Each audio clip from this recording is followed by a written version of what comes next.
की बड़ी बरकत है। मेरा ये पैगाम आज मैं आपको देना चाहता हूँ, कम से कम अपनी आदत बनाएं कि सोने से पहले 4-5 आयतें ही पढ़ लिया करें, एक रुकू ही पढ़ लिया करें, जरूर पढ़ें।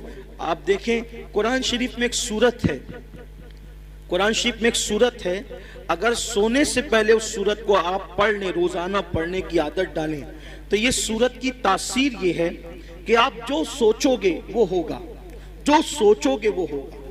उस सूरत का नाम है सूरह मुज़म्मिल। 2 रुकू पर मुश्तमिल है ये सूरत और 5 मिनट से भी कम का वक्त लगता है।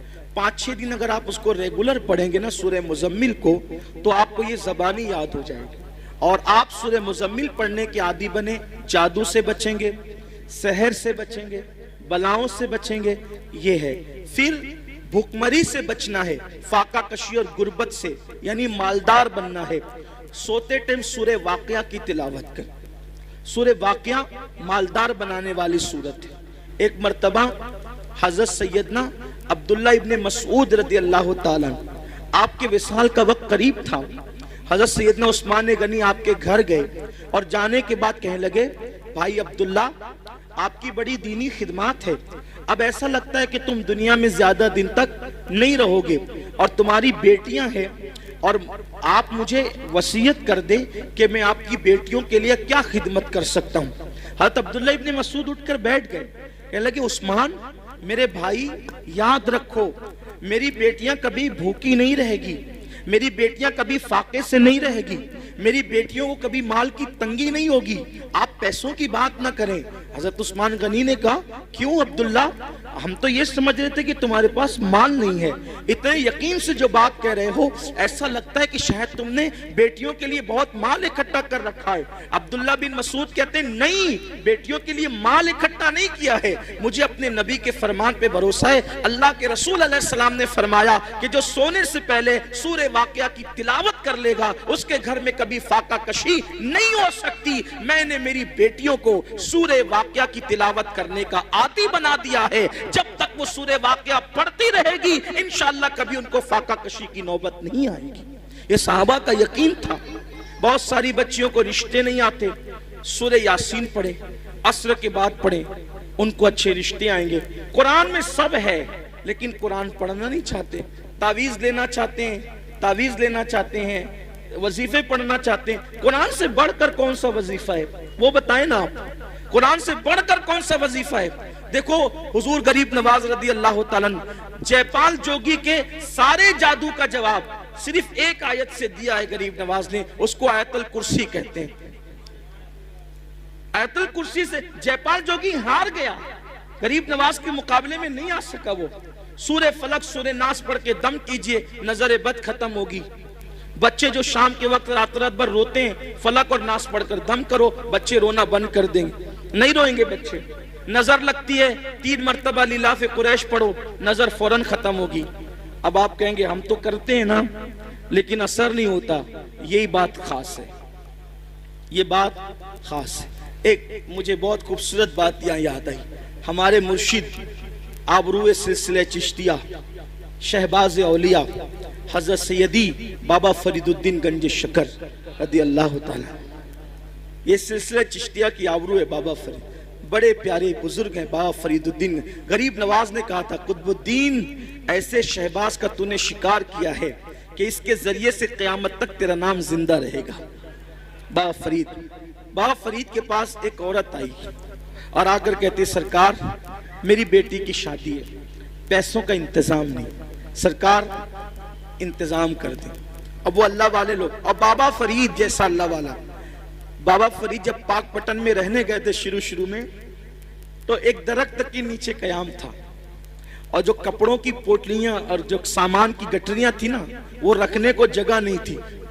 पंजाब के लोग यानी पाकपटन के लोग बहुत सताते थे, रहने नहीं देते थे, तो सामान कहाँ रखें अपना, था तो थोड़ा ही सामान, जगह तो चाहिए, तो दरख्त पे लटका कर रखते थे सामान।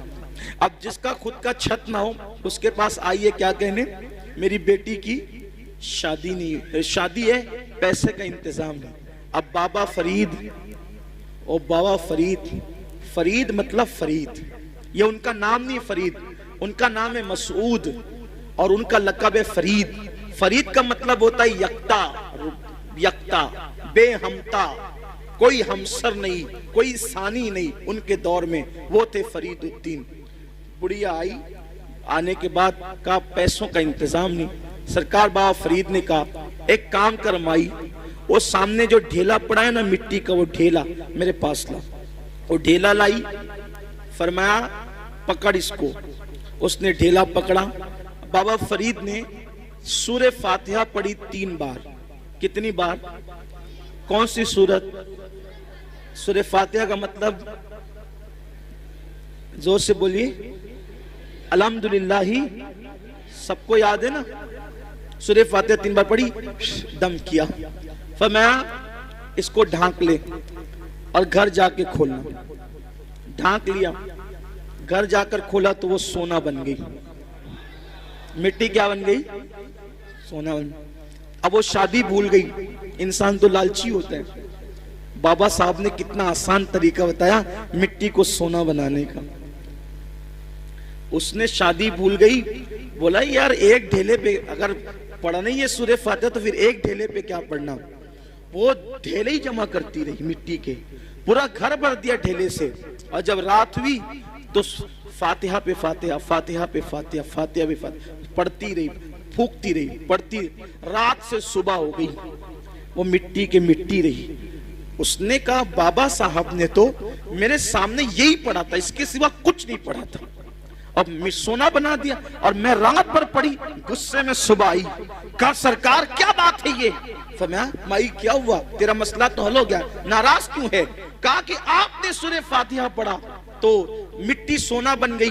मैं पूरी रात, आपने सिर्फ 3 बार पढ़ा था, मैं पूरी रात पढ़ पढ़ के फूकती रही, वो मिट्टी के मिट्टी रही। और सही बताना आपने फातिहा के सिवा कुछ पढ़ा था?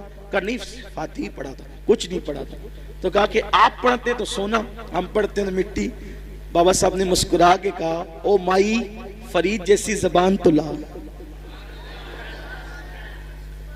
फरीद जैसी जबान तो ला। किसी को टाइफाइड होता है, टाइफाइड का मर्ज, चाय पीता है तो कैसी लगती है? कड़वी। कैसी लगती है? बोलो चाय कड़वी है कि जबान कड़वी है? हैं? क्या कड़वी? आदमी कहता है चाय कड़वी है, आदमी क्या कहता है? चाय कड़वी नहीं है। अगर चाय कड़वी होती तो सबको कड़वी लगती। तेरी जबान कड़वी हो गई है, क्यों? क्योंकि तुझे बीमारी है, बीमारी की वजह से तुझे चाय कड़वी लग रही है। ऐसे ही जैसे टाइफाइड वालों को चाय कड़वी लगती है, वैसे हमें गुनाहों का टाइफाइड हो गया है। जिस दिन ये गुनाहों का टाइफाइड खत्म हो जाएगा, हम भी सूरह फातिहा पढ़ेंगे और मिट्टी सोना बनती चली जाएगी।